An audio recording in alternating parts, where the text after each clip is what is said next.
Bueno, mi nombre es Darcy Fuentes y mi grupo le va a explicar el proceso de respiración del ser humano.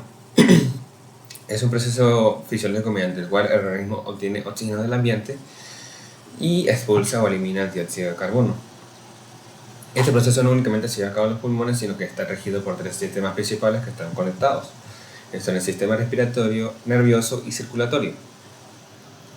Dicho esto, la respiración está regulada automáticamente por el sistema nervioso. El principal centro de control se encuentra en el tronco encefálico, principalmente o específicamente en el bulbo raquídeo y la protuberancia, que funciona como un puente. El bulbo raquídeo contiene grupos de neuronas que generan impulsos nerviosos rítmicos responsables del inicio de cada respiración. Estas neuronas actúan como un marcapasos de respiración que determina la frecuencia respiratoria del organismo.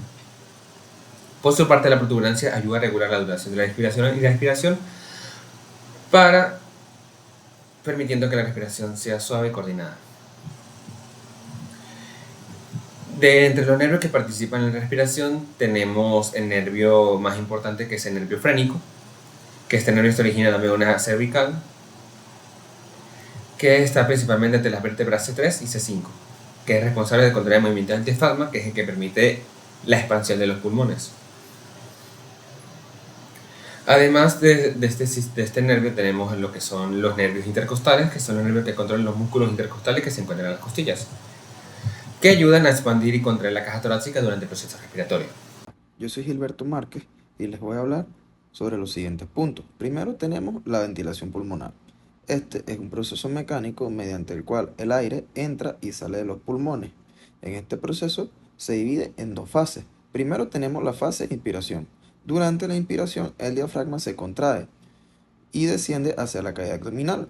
Al mismo tiempo, los músculos intercostales externos, cabe destacar, se contraen elevando las costillas. Este movimiento provoca un aumento del volumen de la cavidad torácica. Cuando el volumen torácico aumenta, la presión dentro de los pulmones disminuye. Debido a esta diferencia de presión, el aire en el ambiente entra hacia los pulmones y durante la expiración ocurre básicamente lo contrario. El diafragma se relaja y vuelve a su posición original, mientras que los músculos intercostales también se relajan. Este proceso provoca una disminución del volumen torácico. Al reducir la cavidad torácica, la presión dentro de los pulmones aumenta, lo que provoca que el aire sea expulsado hacia el exterior. Ahora tenemos el, el intercambio de gases entre los pulmones, el proceso de intercambio de gases en los pulmones. Los pulmones contienen millones de estructuras microscópicas. Estas estructuras se llaman alvéolos y son pequeñas bolsas de aire rodeadas por capilares sanguíneos. La pared del alvéolo y la pared del capilar forman una estructura llamada membrana alveolocapilar.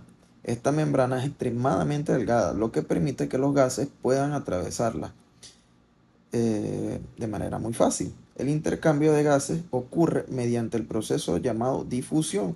En este proceso, cabe destacar que también se llama hematosis.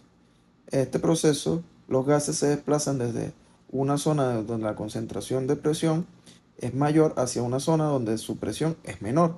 Los alvéolos, en los alvéolos, el oxígeno presente en el aire es inhalado hacia la sangre de los capilares pulmonares. Al mismo tiempo, el dióxido de carbono presente en la sangre pasa hacia el interior de los alvéolos para ser eliminado o expulsado durante la fase de expiración. En las presiones parciales de los gases, el movimiento de los gases durante el intercambio alveolo-capilar depende de las presiones parciales de cada gas. La presión parcial se refiere a la presión que ejerce un gas específico dentro de una mezcla de gases. En los alvéolos pulmonares, la presión parcial de oxígeno es aproximadamente de 100 milímetros de mercurio, mientras que la presión parcial de dióxido de carbono es de aproximadamente 40 milímetros de mercurio. Por otro lado, la sangre venosa que llega a los pulmones desde los tejidos tiene una presión parcial de oxígeno de aproximadamente 40 milímetros de mercurio y una presión parcial de dióxido de carbono cerca de los 45 milímetros de mercurio. Debido a esta diferencia de presión, el oxígeno se difunde desde los alvéolos hacia la sangre, mientras que el dióxido de carbono se difunde desde la sangre hacia los alvéolos. Este proceso ocurre continuamente en cada ciclo respiratorio. En el transporte de oxígeno en la sangre, Una vez que el oxígeno atraviesa la membrana alveolo capilar y entra en la sangre, debe ser transportado hacia los tejidos del organismo. La mayor parte del oxígeno se transporta unida a una proteína llamada hemoglobina, que se encuentra en los glóbulos rojos.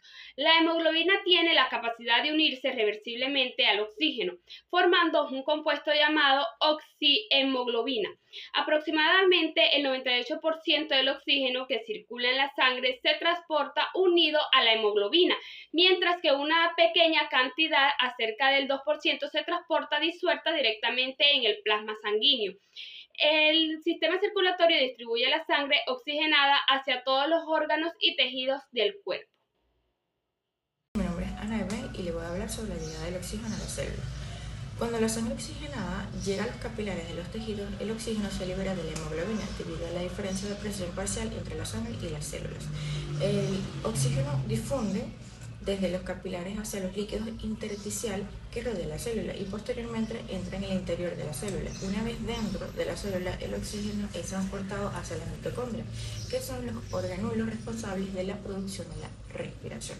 Luego tenemos respiración celular. La respiración celular es un proceso metabólico que ocurre dentro de las mitocondrias. En este proceso, las células utilizan oxígeno al oxidar moléculas de nutrientes, principalmente la glucosa. Durante la respiración celular se produce energía en forma de ATP, que es adenosis trifosfato, que es la principal molécula utilizada para la realización de las funciones energéticas, generalmente de la respiración.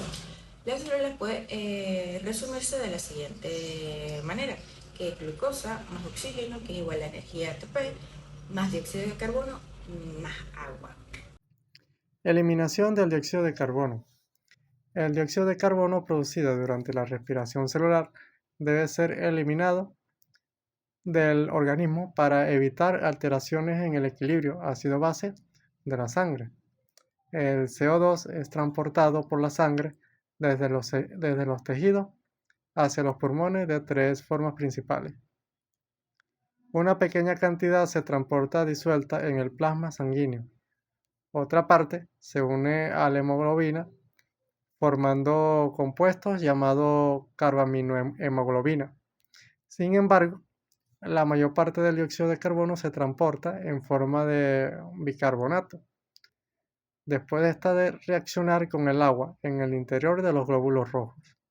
Cuando la sangre llega a los pulmones, el dióxido de carbono se libera nuevamente y difunde hacia los alveolos, desde ese, eliminando durante la expiración. Diferencia entre respiración y ventilación. Aunque muchas veces se utilizan como sinónimos, respiración y ventilación, no significa exactamente lo mismo. La ventilación pulmonar se refiere únicamente al movimiento mecánico del aire hacia adentro y fuera de los pulmones. Incluye los procesos de inspiración y expiración. La respiración, en cambio, es un proceso más amplio que incluye varias etapas: ventilación pulmonar, intercambio de gases en los pulmones, transporte de gases en la sangre y respiración celular. Y por lo tanto, la ventilación es solo una parte del proceso respiratorio completo.